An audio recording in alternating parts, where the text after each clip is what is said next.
Good Thursday morning, and thank you for joining us here on KARE 11 News Now. I'm Jason Hackett. Let's get to your headlines. It's the most generous day of the year in Minnesota. Already millions of dollars have been raised for local organizations for Give to the Max Day. And this morning, several organizations and businesses are lending a helping hand. Over in Plymouth, the Fox and Pantry is collecting coats, hats, and mittens for people experiencing homelessness. Right now, you can also donate to the organization that's running this. That's Coated in Love. Just like that, you're going to go to givemn.org and search by name if you know it. You've got thousands of nonprofits there and schools to choose from to support. You can also go to the left-hand side where you can filter groups out according to the cause that matters to you. We talked with GiveMN's CEO, and she acknowledges it's not always easy to give, especially when some families are bouncing back after the government shutdown. Here's what she had to say to that. All of the things that, we really love and cherish about living in this place are powered and provided by nonprofits. So when we're able to give together on a day like Give to the Max, that helps ensure that all of the things that we love about this place remain vital throughout the year. And what I find really heartening is that gifts of all sizes really add up to make a difference. On that website, you can give any amount, and it can be monthly or one time. It is completely up to you. So like we said, there are several nonprofits you can donate to for Give to the Max Day, including Second Stork, which equips hospital nurses and social workers with essentials to keep newborns safe and healthy. Also, the Wildcat Sanctuary in Sandstone is giving donors a chance to meet their rescued wildcats. They say anyone who donates today will be entered to win a VIP private visit. And Minnesota's largest animal rescue, the Bond Between, is working to rescue more than 50 at-risk animals from high-kill shelters over in Georgia. The animals are arriving today by plane thanks to their donors. Right now, families of those detained during an ICE raid at Brotex paper facility in St. Paul are being told there's nothing they can do to keep their loved ones in the U.S. Jesus Trejo says his dad and his uncle were two of the detainees. Jesus says both of them are undocumented and are being held at the Sherburne County Jail. ICE says this raid was part of a federal criminal investigation, but has not provided any further details. Jesus says ICE told his dad he won't be released back into the U.S. As all the attorneys that we've got in contact with have told us that there's nothing that we can do for him. He has diabetes, and I'm wondering if he's getting the medications or help that he needs. Jesus and other family members of other detainees say 14 people were detained. ICE has not released official numbers. This morning, the Epstein Transparency Act, which sped through Congress in one day, is law after President Trump signed it. That bill forcing the Justice Department to release unclassified documents related to Jeffrey Epstein. But even with the president's signature, the Department of Justice will still withhold some of the files. NBC's Alice Barr is in Washington to explain. Hi there. The bill President Trump has now signed into law spells out that the Justice Department cannot withhold information due to embarrassment, reputational harm, or political sensitivity, though it does allow redactions for other key reasons. President Trump overnight announcing he has signed a long-awaited bill into law, forcing the Justice Department to release its files on the late, notorious sex offender Jeffrey Epstein, after near unanimous approval from Congress. It's a moment many, including survivors of Epstein's abuse, have been pushing for years. But there will be exceptions to what the Justice Department turns over within 30 days from now. We will continue to follow the law with maximum transparency while protecting victims. The Attorney General can redact files to protect victims' privacy and withhold information that would jeopardize an active federal investigation. President Trump just asked the Justice Department to open probes into high-profile Democrats linked to Epstein, prompting Democratic leaders to question if those new inquiries will hinder the wider release. No hiding, no game playing, no covering up. Attorney General Pam Bondi noting her office has already made thousands of documents public, saying that will continue. We have released over 33,000 Epstein documents to the Hill. The DOJ said this summer it did not uncover evidence that warranted charges against anyone else.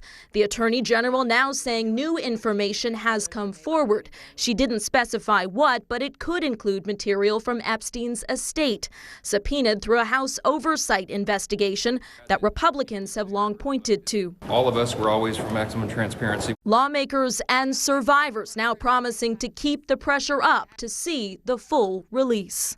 As for what we could see in those long-awaited files, the bill requires the Department of Justice to share records like flight logs and sealed settlements, likely more emails and texts, financial records, evidence from seized hard drives, and information from interviews with other key players.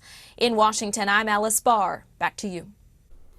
Well, just in this morning, the U.S. added 119,000 jobs in September. That's a stronger than expected figure and a sign that the economy was adding jobs at a steady rate before the government shutdown. But the data is mixed, with unemployment sitting around 4.4%. That report was delayed because of the shutdown and could influence the Fed to cut interest rates. Right now, it seems the Feds won't be cutting rates until next year.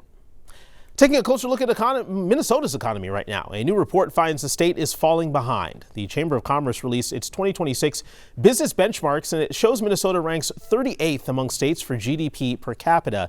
It also found Minnesota's labor force is only increasing 0.2% per year, ranking Minnesota 40th nationally. They say you should care about this because a good economy means better wages and a better quality of life. To the extent that we are able to drive innovation, create jobs, that's what increases wages and creates more job opportunities for people, and also helps us invest in things at the community level.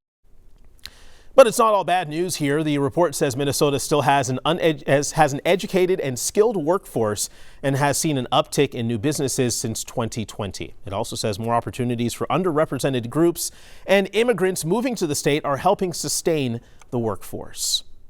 New this morning, officials are sharing their focus for curbing youth crime in Hennepin County. The attorney's office says U of M researchers recommended increasing pre-charge diversion, saying children and teens that were not charged were less likely to offend again. And one youth advocate tells KARE 11 he appreciated the analysis, but wants to see more resources to keep kids out of trouble in the first place. Local cities and counties themselves need programming and activities for these kids to do. If they have nothing to do, what you want them to do, they're going to wander off and just get into mischief, which results into unwanted behavior. The study also recommends consequences tailored to the offender instead of basing them off the crime. We have jaw-dropping new video into the newsroom this morning showing the dangers of driving impaired. Take a look. We Highway 69 and 150th. Stand by, 1050, roll me EMS. That is wild stuff there. This is over in Story County, Iowa, earlier this month. That's just north of Des Moines. You can see a deputy trying to pull over a wrong-way driver in some pretty bad snow conditions, and then you see a car and truck come into view just before they crash into each other. Thankfully, no one was seriously injured in all of this. The driver was charged with a DWI. Today, the most decorated cross-country skier in the U.S., Jessie Diggins, will officially announce her retirement. The Afton native posted about her decision on social media yesterday. She says it's hard to step away from her sport, but she knows it's the right time. Diggins has won 3 Olympic medals, 8 World Championship medals, and 29 World Cup wins. She's also instrumental in bringing a World Cup to Minnesota in 2024. This summer, Alicia Lewis asked Diggins if Milan would be her last Olympic Games. Listen to what she had to say. There will come a point when I'm ready to actually be home and actually just get to spend more time with my family. And I want to be able to have the next chapter of my life be just as exciting. Her final race will be next year in New York. Tonight, the Glow Holiday Festival returns to CHS Field, but this morning they've turned on the lights early just for us. Audrey Russo is there for us with a closer look at all the fun. Hello, I'm having fun out here. They turned on the lights and they greased up the slide, so let's see how this goes.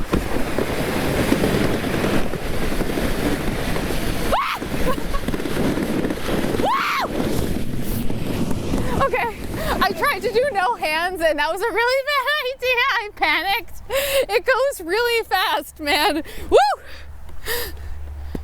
So I think my photographer might have to stay down there because he's pretty in the inner tube. But yeah, that was the slide here at Glow Holiday Festival. Goes really fast. Hold on, both hands, no head first type situation.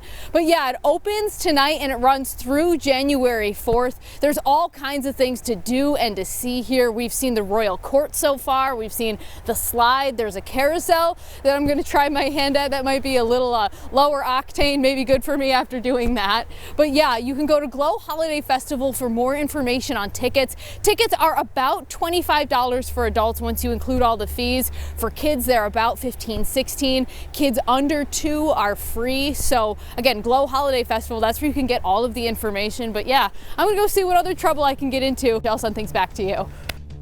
Looks like a lot of fun, Audrey. Thank you. Stick with us. More news and weather coming up right after the break.